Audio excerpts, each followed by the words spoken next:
सुप्रभात। धारणा, ध्यान व समाधि की अवस्थाएं, यह हमारी आज की आध्यात्मिक चर्चा का विषय। धारणा, ध्यान व समाधि की अवस्थाएं।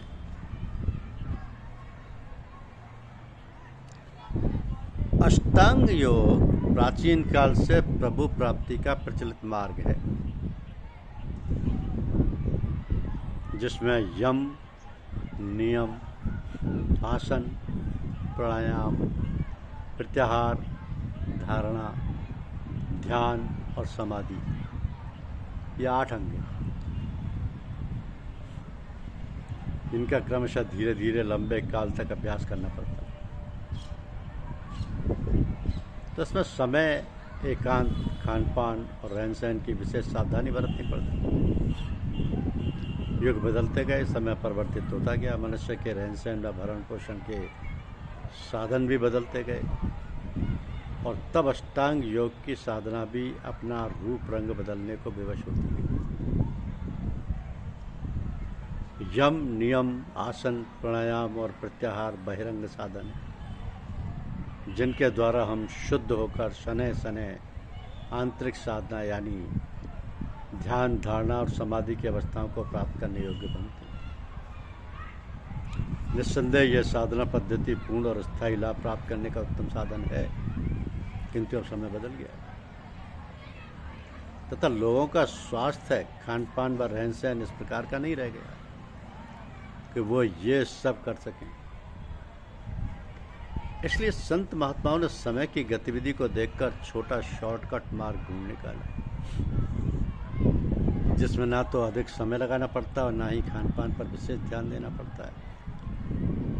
इस साधन को साधारण से साधारण आदमी घर गृहस्थी में रहता हुआ और अपने सारे काम करता हुआ भी कर सकता है।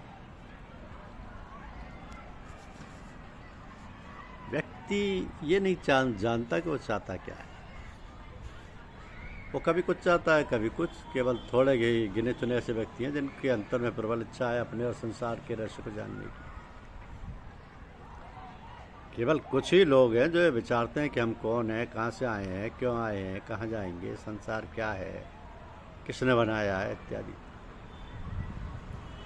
तो ऐसे प्रश्न उठने पर वो इधर उधर के लोगों से मिलता है, बात करता है, किताबें पढ़ता है और तब उसकी समझ में आने लगता है कि सांसारिक विद्या है पढ़ने के लिए शिक्षक की आवश्यकता पड़ती है और काफ़ी समय व धन व्यय करना पड़ता है। तो इस आध्यात्म विद्या जिसका अर्थ भी कम लोग जानते हैं, इसकी प्राप्ति के लिए तो किसी महान संत या महात्मा द्वारा मार्गदर्शन की परम आवश्यकता है। साधारणतः लोग ये समझते हैं कि साधु सन्यासी इस विद्या को जानते हैं, वही मार्गदर्शन कर सकते हैं, उन्हीं को गुरु बनाना चाहिए। इस प्रकार उस आदमी की खोज आरंभ हो जाती है।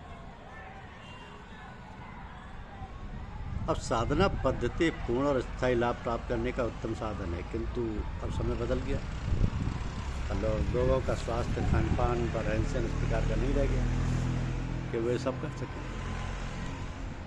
इसलिए संत महात्माओं ने समय की गतिविधि को देखकर छोटा शॉर्टकट मार्ग ये निकाला है कि घर गृहस्थी में रहते हुए सब करो। इस साधना पद्धति का अनुसरण कर साधक प्रगति पथ पर आगे बढ़ता रहता है। जब हम कहीं जाने के लिए सफ़र करते हैं तो हमें ये ध्यान रखना पड़ता है कि हमें कहाँ जाना है, क्योंकि रास्ते में न जाने कितनी अच्छी अच्छी चीज़ें, दृश्य और स्थान मिलते हैं जिनमें बहक जाने या भटक जाने की संभावना रहती है। इसी तरह से जब हम अध्यात्म पथ पर चलते हैं तो हमें अपना लक्ष्य हर समय याद रखना है। दूसरी बात है कि हमने जो मार्गदर्शक चुना है उसकी देखरेख और निर्देशानुसार ही चलना है, वरना भटक जाने की संभावना है। तीसरी बात यह है कि हमें यह भी देखते रहना है कि हम दिन प्रतिदिन प्रगति कर रहे हैं या नहीं। यहाँ प्रश्न उठता है कि हमारी प्रगति का सही मापदंड क्या है। हम कैसे जानें कि हमने कितनी प्रगति की है आध्यात्म पथ पर। हमारी प्रगति का सही मापदंड हमारा व्यवहार है। हमारी प्रगति की सही जांच ये है कि हमारे व्यवहार और रहनी सहनी में क्या परिवर्तन आया। उदाहरणार्थ पहले हम जब बहुत दोस्तों से मिलते जुलते थे, खूब गपशप करते थे, ज़रा फुर्सत मिलने पर सिनेमा हुआया करते थे, मन बहलाने के लिए ताश खेल लिया करते थे, शौकिया बीड़ी सिगरेट पी लिया करते थे, कभी कभी मांस मछली व अंडे खाते थे। उसमें कमी आई कि नहीं? हमारी प्रगति का मापदंड यह भी है कि हमारा गुस्सा कम हुआ कि नहीं, दूसरों से ईर्ष्या द्वेष में कमी आई या नहीं, दूसरों के पीठ पीछे आलोचना में कमी आई या नहीं, हमारा लोभ कम हुआ कि नहीं। इन बातों पर गौर करने से पता चल जाएगा कि हम लोग कितने पानी में हैं। और हम लोगों की साधना आंतरिक है और हमारी सारी बाहरी गतिविधियां अंदर से ही संचालित होती हैं। तो मन ही तो सारी इंद्रियों का दृष्टा व संचालक है। अभी हमारा मन बहिर्मुख है, बाहर के सुख सुविधाओं में आनंद खोज रहा है, किंतु जब मन अंतर्मुखी होने लगता है तब फिर वह बाहरी बातों में फंसना नहीं चाहता। तब बाहरी बातों से तबीयत उचट जाती है, जरूरी कामों से निपटकर अंतर की ओर चलने को उद्यत हो जाता है। इस तरह धारणा, ध्यान व समाधि की अवस्थाएं अपने आप उतरने लगती हैं। अभ्यास करते करते साधक सहज समाधि की अवस्था को प्राप्त कर लेता है। सहज समाधि प्राप्त साधक को पहचानना बहुत कठिन है।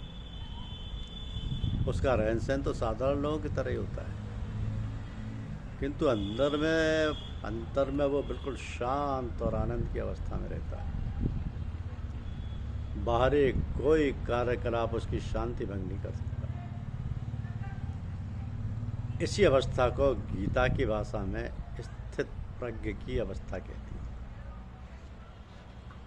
इस अवस्था को प्राप्त करना मनुष्य के जीवन का लक्ष्य है और इसी अवस्था को पाकर ही मनुष्य इस जीवन के रहस्यों को समझ पाता है।